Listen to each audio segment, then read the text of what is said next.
To the future, COF Nation, COF Nation.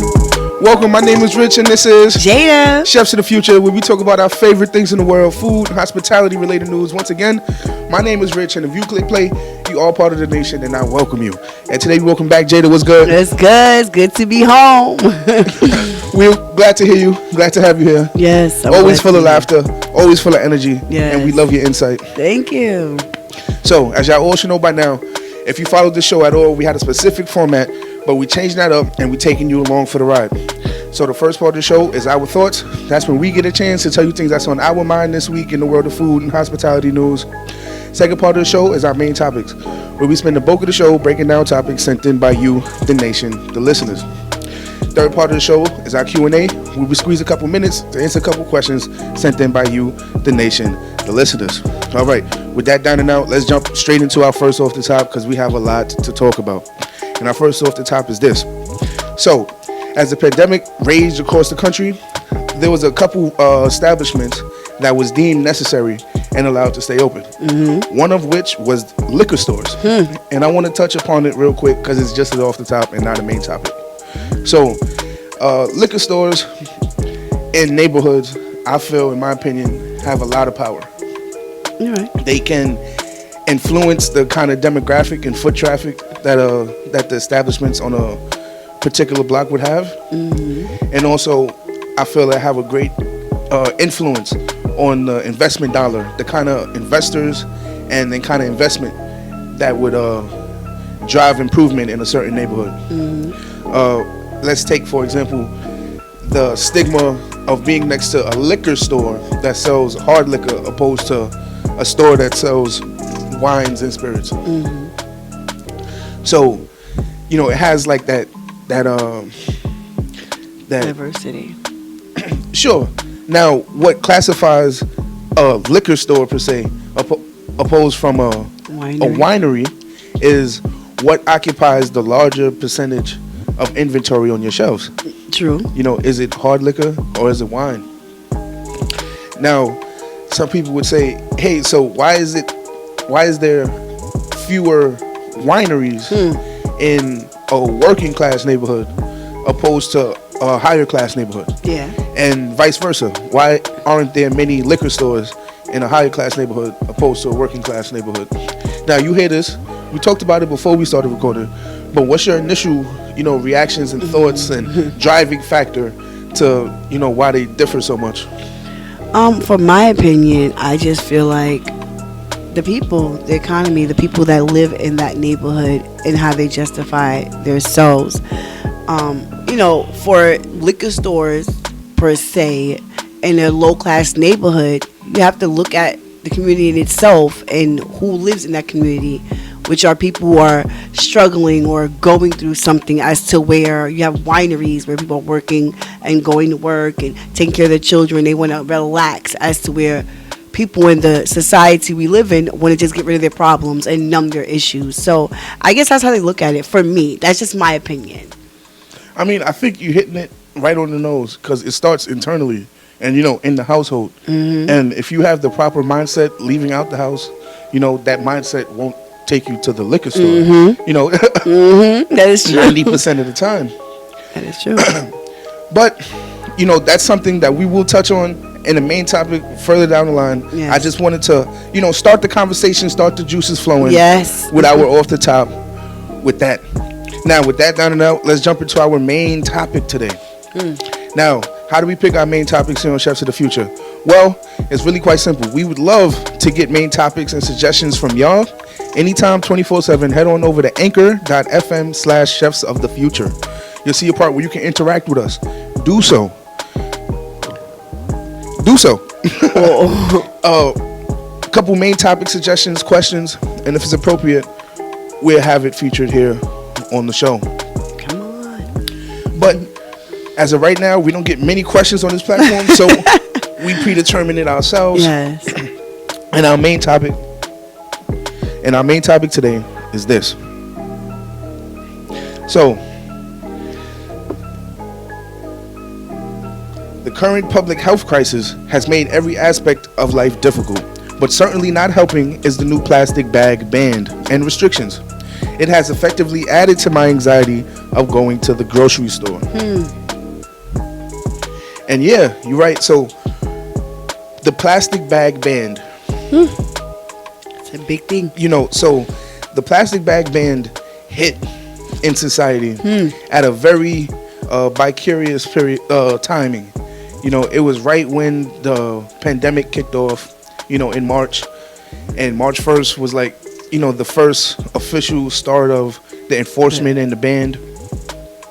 So it kind of flew under the radar, rightfully so, until you braved the wilds and left your house and went to the store and forgot it back and seen the new regime and how it was. Yes. Now, let me just make this clear.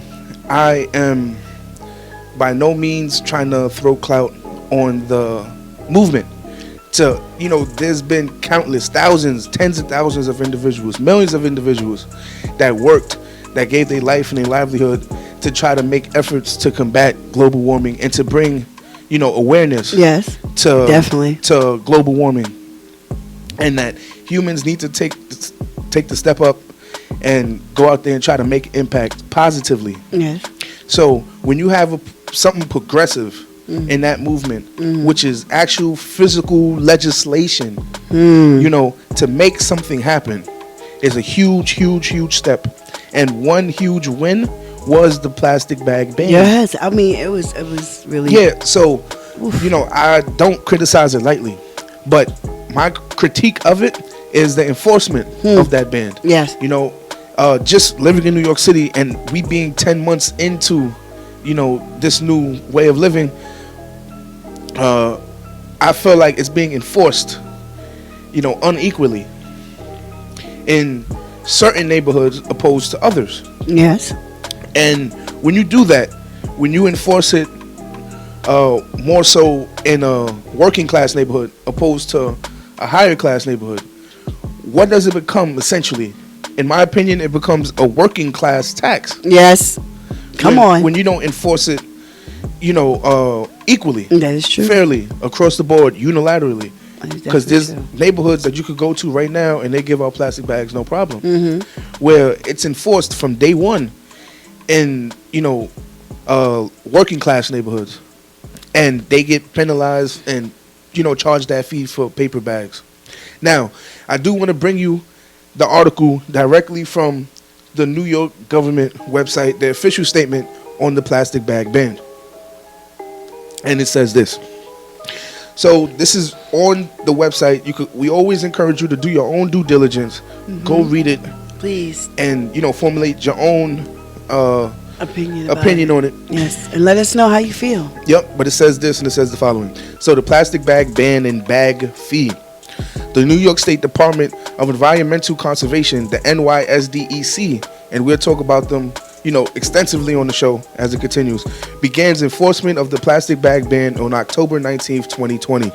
The New York State law banning plastic bag carryouts bags took effect on March 1st, 2020. In New York City, businesses are required to collect a non-taxable 5-cent fee for customers on paper carryout bags, with some exceptions. Be it like the paper bags for like your individual drinks. Yeah, for your drinks or your produce, honestly. Yeah, exactly. Yes. Yep. So, with some exceptions, you can avoid paying this paper bag fee by bringing your own reusable bag to stores. Stores are required to allow the use of reusable shopping bags. The plastic bag ban, excuse me. Say that tongue tied. And the paper bag fee. And this is huge. This is huge. So I want you to get this. The plastic bag ban and the paper bag fee are efforts to reduce the use of wasteful single-use bags and their negative impact on the environment. And it says that officially there on the article. Now, the reason why this is huge is because it says why, the efforts was taken and why, because, what we leave for our children and the chefs of the future, yes, is what they inherit. So we have to start making the strides now before it becomes irreversible. That is definitely true. Before there's nothing to inherit, but a turd. So it's important to not lose sight of why this was put into place. You know, outside of